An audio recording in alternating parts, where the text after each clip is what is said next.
భగవంతుడా, మా ఆయన్ని నువ్వే కాపాడాలి.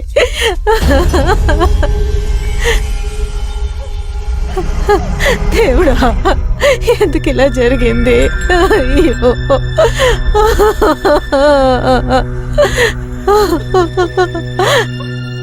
అయ్యా కాపాడండి.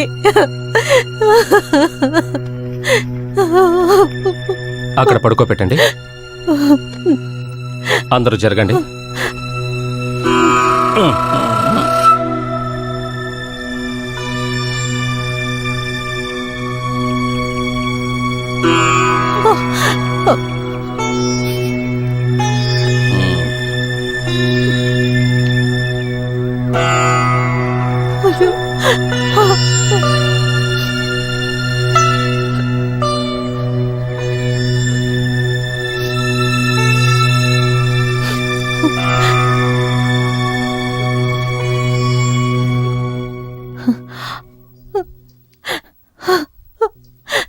విషపాము, అనుమానమే లేదు. దయచేసి మా ఆయన్ని కాపాడాలని వైద్యులు గారు. కట్టెలు కొట్టడానికి అడవికి వెళ్లారు. అక్కడ ఏం ఖర్చిందో తెలీదు. మైకం వచ్చి పడిపోయినప్పుడే చూసాం. తెలుసు, ధైర్యంగా ఉండండి. పరమా, అయ్యా ఆ మందు తీసుకొనిరా. అలాగేనయ్యా.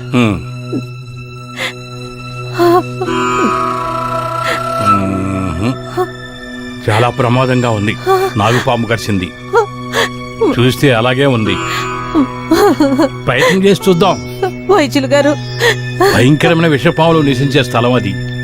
ఇంకాస్త ఆలస్యంగా వచ్చి ఉంటే కాపాడడం చాలా కష్టమయ్యేది. అయ్యా, ఓం శివ ఓం స్వాహ, ఓం శివ ఓం స్వాహ. ఈ మందు తాగించు. భగవంతుడా,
పొద్దుపోయినా నువ్వు రాకపోతే నేను నిశ్చయం చేసుకున్నాను. ఈ రోజు నువ్వు రానే రావని. నీ ప్రయాణం ఎలా సాగింది? ఆ దేవుడి దయవల్ల వెళ్ళిన కార్యం సక్రమంగా జరిగింది. తంతిలో చూస్తే జ్వరమని మాత్రమే ఉంది. వెళ్ళిన తర్వాతే తెలిసింది అయ్యగారి భార్యకి ఆరోగ్యం క్షీణించిపోయింది. మందు ఇచ్చిన తర్వాత మంచి మార్పు వచ్చింది. పచ్చం చేయడం మర్చిపోవద్దని మరీ మరీ చెప్పాను. అది చాలా మంచిదైంది. బయలుదేరేటప్పుడు కొంచెం డబ్బిచ్చారు, ఇమ్మంటారా? వద్దు, అది నీ దగ్గరే ఉంచుకో. మనం ఈ ఊర్లో ప్రారంభించిన ఈ నాటు వైద్యం మన రాష్ట్రం అంతా తెలిసిపోయింది. అంతా దేవుని కృప, వేరేం చెప్పగలం? హాస్పిటల్ గురించి మంత్రి గారు నాతో చెప్పారు. మీకోసం ఏ సాయమైనా చేస్తాను అని మాట కూడా ఇచ్చారు. మన ఊరికి అది ఖచ్చితంగా అవసరం. అతి త్వరలో అది కూడా జరుగుతుంది. నా మాట సత్యం. ఎలాగారు ఈరోజు వచ్చావు. మనం ఒక చోటకి వెళ్లాల్సి ఉంది. విజయవాడ వెళ్ళి మనం ఒకటి కలవాల్సి ఉంది. అలాగే వెళ్దాం. అతను పాపం పడక మీదే ఉన్నాడు. అయితే మరి ఎక్కడా? ఇక్కడికి వచ్చిన వాళ్ళందరినీ వీడు చూసుకుంటాడు. చాలా కాలంగా నాతోనే ఉన్నాడు. పారంపర్యంగా కాకపోయినా అనుభవ జ్ఞానం ఉంది. అదే కదా ముఖ్యమైంది. ఏమంటావయ్యా? అవునయ్యా. ఏదైతేనేమి వైద్యశాల మూసేయకూడదు. సరేండి అయ్యా.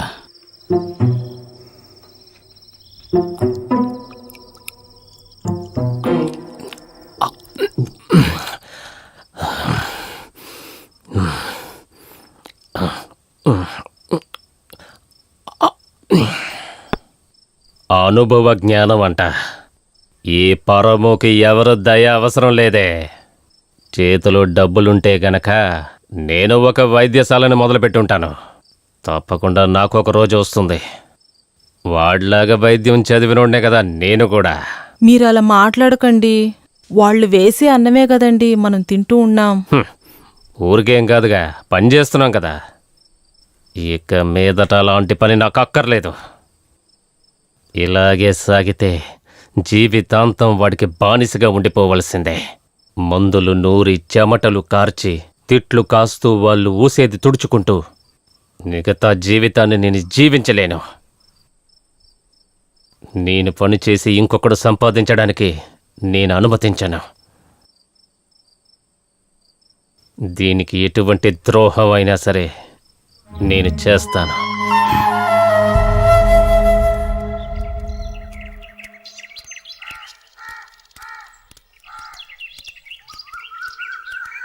వైద్యులు గారు, వైద్యులు గారు,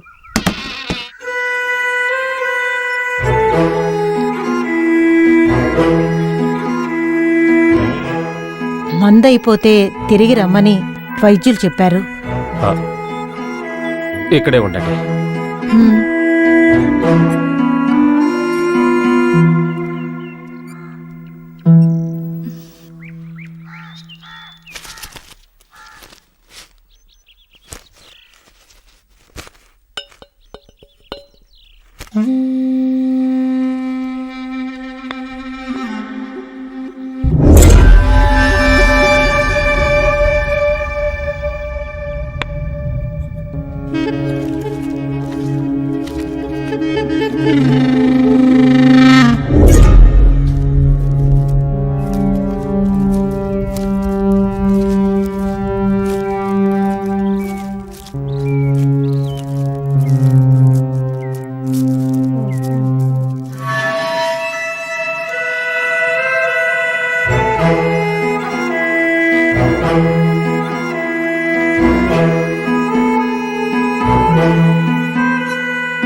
అయ్యగారు నీ భర్త కోసం ప్రత్యేకంగా తయారు చేసిన మందు పొద్దున్న సాయంత్రం ఒక్కొక్కసారి ఇవ్వండి. సరేనండి. నమస్కారం అండి.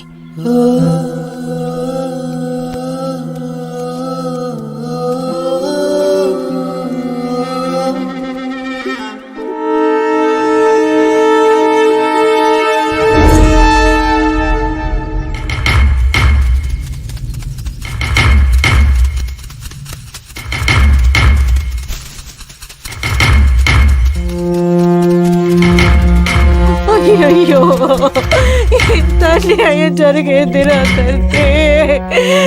అయ్యో, ఈ అన్యాయాన్ని చూడండి అయ్యా. మా ఆయనకి లేరయ్యా. అయ్యో అయ్యో, అండి లేవండి. అయ్యో దేవుడా, అయ్యో.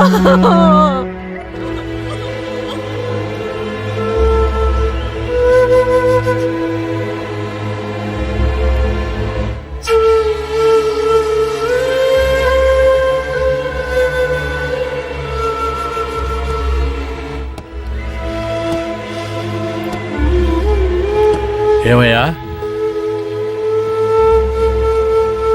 ఏమైంది? అది హత్య అయినందువల్ల బాడీని పోలీసు వాళ్ళు తీసుకెళ్ళిపోయారు. అందరూ అంటున్నారు మన మందులోనే విషం కలిసుంది అని. ఆ? నేనది తట్టుకోలేకపోయాను. వాడెక్కడా?